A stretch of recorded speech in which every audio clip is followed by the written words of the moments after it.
Hey, what's up guys? This is David here. And for today, pag-uusapan natin yan. Yan. Oo. Oo, alam ko na.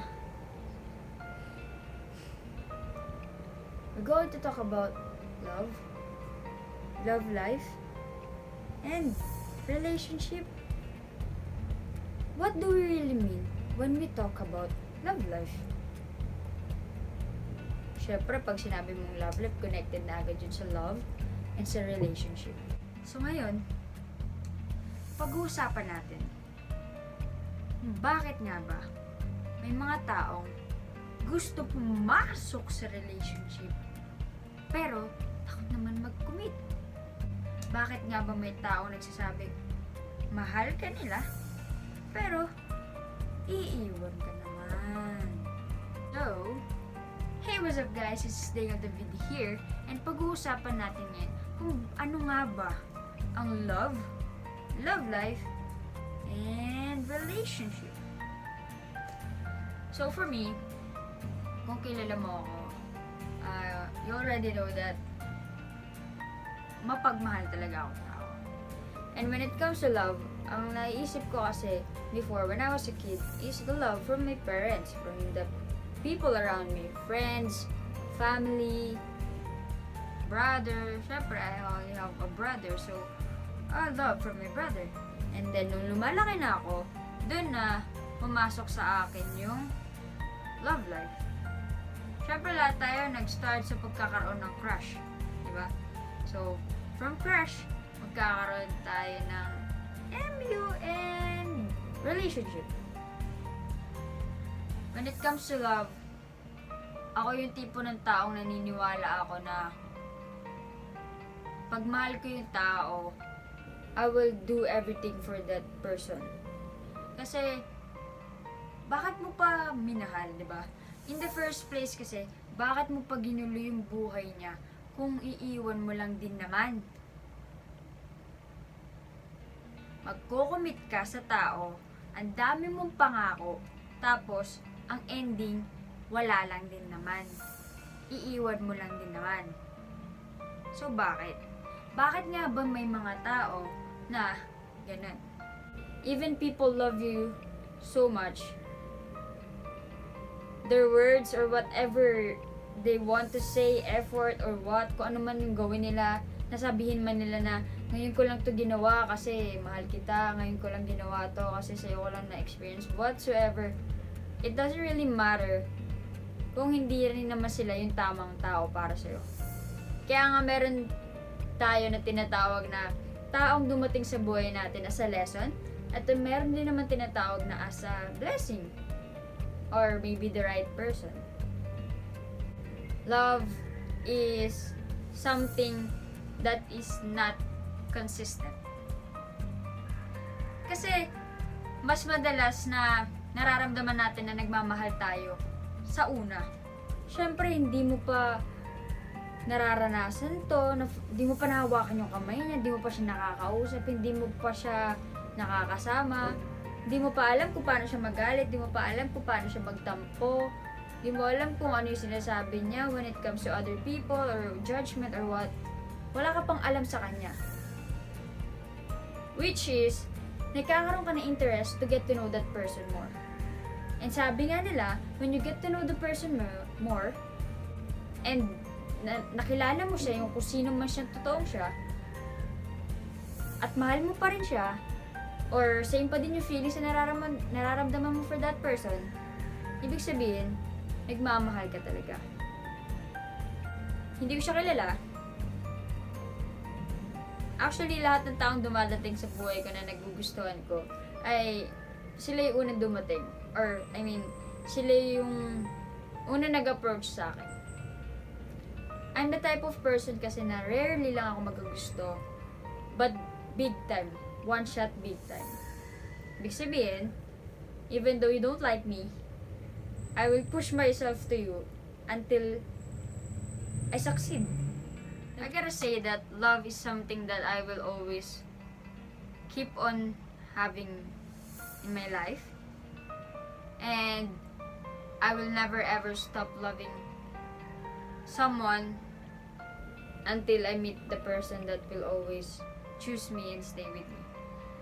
Mahirap kasi ako magmahal when it comes to relationship. Hindi ako yung tipo ng tao na mahal kita dahil gusto mo ako or magugustuhan kita dahil gusto mo ako. And I mean, hindi pa ako nakatry ng taong nagustuhan ako and eventually nagustuhan ko siya. Most of the time, nagustuhan ko yung tao at nagustuhan nila ako. Which is for me, kung sino yung greater na nagmahal na una, siya yung palaging talo sa dulo. Or, hindi naman palagi, but most of the time, kung sino yung nagmamahal ng sobra, siya yung palaging talo. When it comes to me, ako yung mas nagmahal ng sobra. Since naging kampante yung tao, ikaw yung may iwan. Ikaw yung talo sa dulo. Ako yung talo sa dulo. Before quarantine, I really do believe that love is something you can really hold on and keep until you want it. Pero sabi nga nila, lahat ng tao may limitation. And that limitation will end everything kapag na-reach na yung limit na yun. Someone said to me that the reason why everything changes, it's because I reach my limit. And in my perspective, and in my point of view, how come your love for me has a limitation while mine is endless? Sabi nga nila, chances are limited. But I question myself, bakit when it comes to me, I gave you unlimited chances? Maybe because before, I was really afraid to lose that person. Sabi ko kasi, naisip ko na iwan siya, but palagi nagkakaroon ng second thought na, mahal ko siya. I actually have a lot of reason to leave that person. Like, when I'm going to list it down, siguro aabot tayo ng 1,000 rason para iwan yung tao na yun. But I only have one reason to stay. And that's because I love that person. Ako yung tipo ng tao na hindi kita susukuan hanggat hindi mo ko sinusukuan. The only thing that I want sa isang tao ay yung magstay. I will do the rest. Magstay ka lang and I will do the rest. Ako na mag-e-effort, ako na lahat, ako na susuyo, ako na aayos, ako na lahat. Ang masakit dun I keep on choosing that person. I always keep on choosing that person. And I was just asking for one time na ako naman yung piliin niya. Pero hindi ako yung pinili. And this quarantine really made me realize a lot of stuff when it comes to love life, and relationship. Dapat kasi lahat balance. And I wasn't able to do that. I had this love sa family, sa friends, and sa love life, sa jowa. Lahat yun meron ako. Lahat ng love, kind of love meron ako. Love from pets, love from other people that I don't know, love from people that I know, close man or not, I have it all. But one thing I didn't know is that the love I gave from people is not balanced, was not balanced. Imagine, I love that person so much. And mahal niya rin naman ako. But the thing is, would you ever believe sa ibang tao kung mas kilala mo naman yung tao? The whole thing was not really a good thing na nangyari. But one thing I know for sure is that this quarantine made me realize that everything in this world should be balanced. Love from family, love from your relationship, and love from your friends. And even though I have all of them before, I wasn't able to contribute to others. Sa love ng friends, half-half pa. Sa love ng family, most of it ay wala. Kasi I gave it all to the person na akala ko pipiliin ako palagi.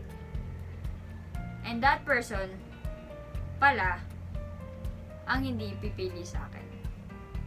And I really learned from that. Kasi the thought of loving someone again really makes me cringe. Parang wag muna, wag talaga. Because ang natutunan ko that when you don't love yourself enough, you can't be able to love other people truly and fully.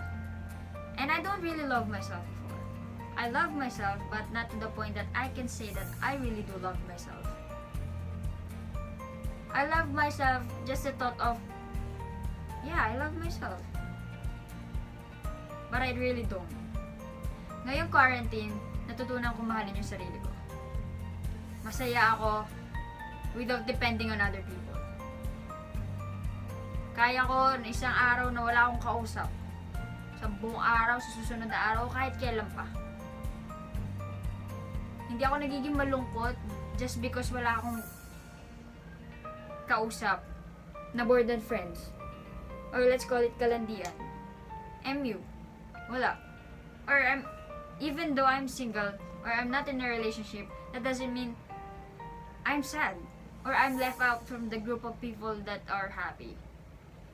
And I never thought that losing someone will actually makes me a better person and at the same time makes me more happier. Kasi before, that was my source of happiness. That person was my source of happiness. And honestly, what happened right now is that I realized that you should not depend your happiness to anyone, even if it's your partner. Ito ako ngayon. I am doing better kasi ang sabi niya sa akin, you can't change kasi ganyan ka na. Hindi man sa pagiging rude, but I think kung walang quarantine ngayon, I'm less happier than I am right now. Self-acceptance, self-love is the most important thing na dapat meron ka. And whatever happens with your love life, and relationship with other people, dapat marunong kang tanggapin yun. Kasi lahat naman tayo may choice tayo sa life. And if you choose to leave that person, if you choose to hurt that person, sasabihin pa nga nila hindi ko naman choice yun, wala lang talaga akong choice. Meron dalawa tayong basis doon. If it's a good choice or a bad choice. Gusto ka niya saktan para lumayo ka na sa kanya. Or gusto ka niyang saktan para tumigil na lahat. Para man dun mapunta na siya sa iba or what.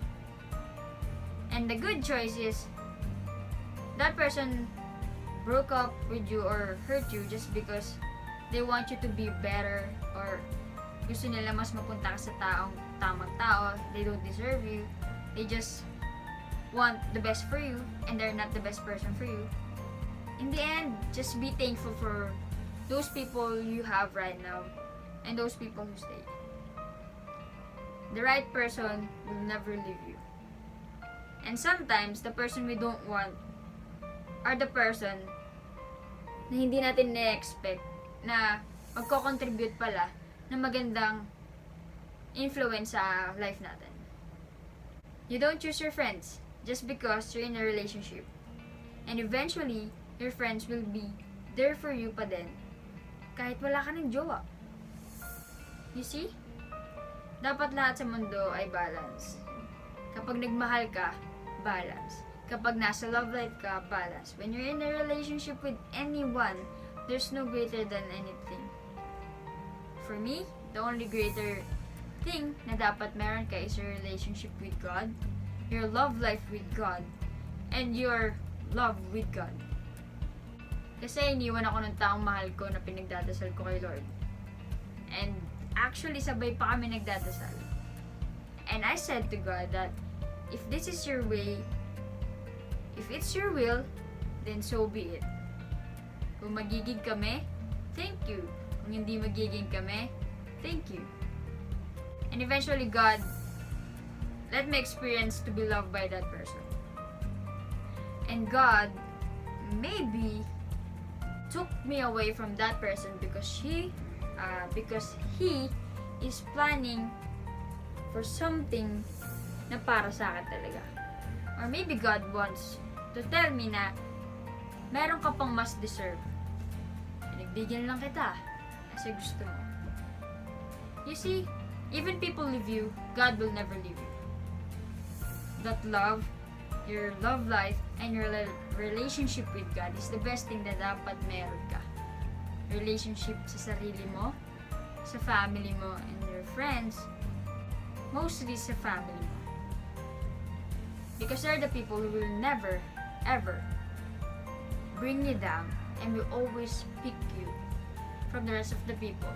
Naiisipin mo, pipiliin ka. Pipiliin mo yung family mo, pipiliin mo si God. One thing na most important is always choose yourself. Kahit nasa relationship ka pa. Kasi ang mga tao, minsan, gusto lang nilang pumasok sa relationship, but takot naman talaga sila mag-commit. People will hurt you. People will say that you're too much. People will say that you're not enough. Marami silang pwede sabihin sa'yo. Eh kasi immature ka. Eh kasi possessive ka. Eh kasi manipulative ka. Eh kasi ang dami nilang reason na when they're leaving you. So just let them. At the end of the day, trust me, if you love yourself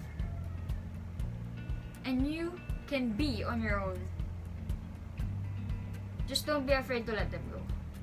Kasi ang taong gusto mag-stay, mag-i-stay yan sa buhay mo. Ang taong gusto manatili, mananatili yan sa buhay mo. And if that person really loves you, they will never put themselves in the situation or position that they will lose you. And kaya tayo iniiwan, it's because there's someone who's waiting for us. And someone who is already for us. That's a big lesson, right? Accept it. Sa una, lahat ng bagay may hirap at masakit. But eventually,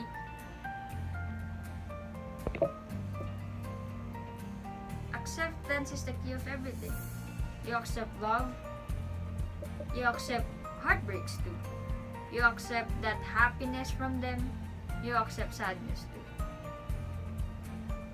Relationship is not just with the person you wanted to be your wife or your husband, but the person you also love and love you.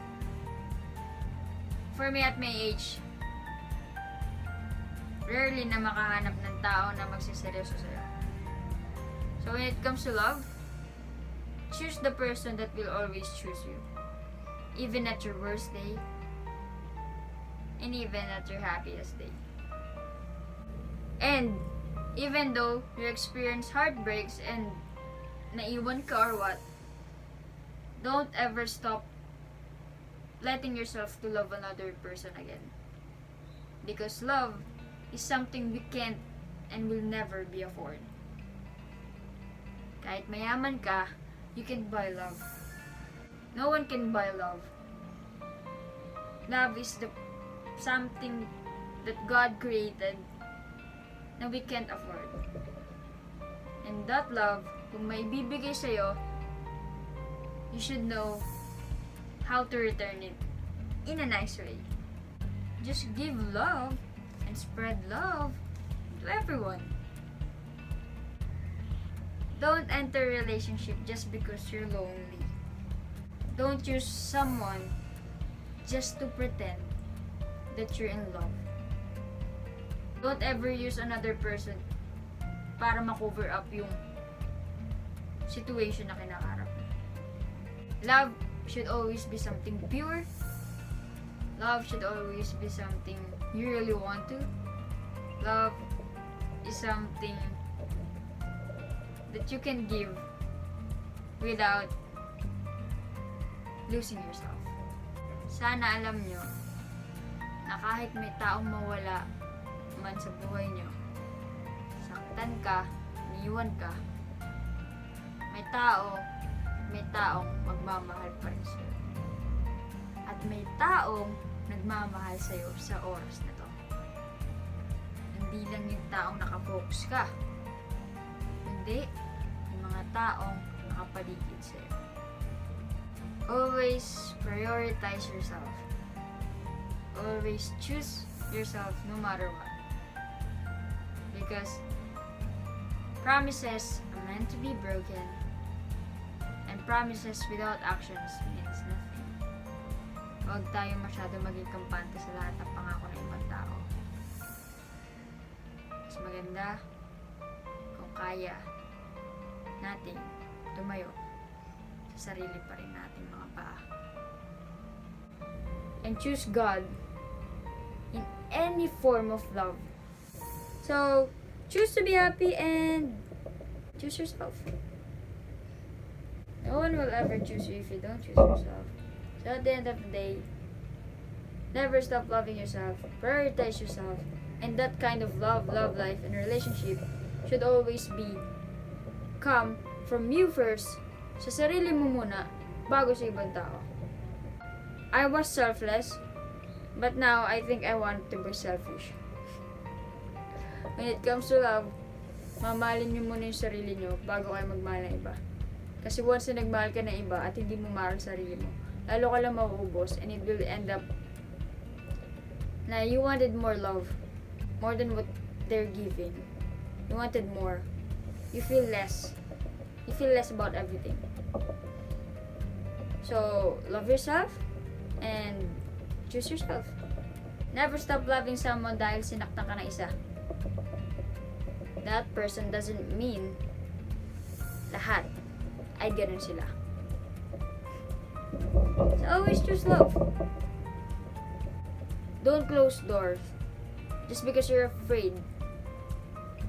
Don't ever be afraid. Take risks. Sometimes it's better. Kasi at least you know, even if you failed, you take that risk. So at the end of the day, lagi mong tatandaan, nagpakamatay si Jesus para sa atin. So wag mong patayin yung sarili mo para lang sa taong wala namang pake sa'yo. Live your life. Live your life to the fullest. And live your life without regrets. Always choose love. Because love is something we deserve. Good morning.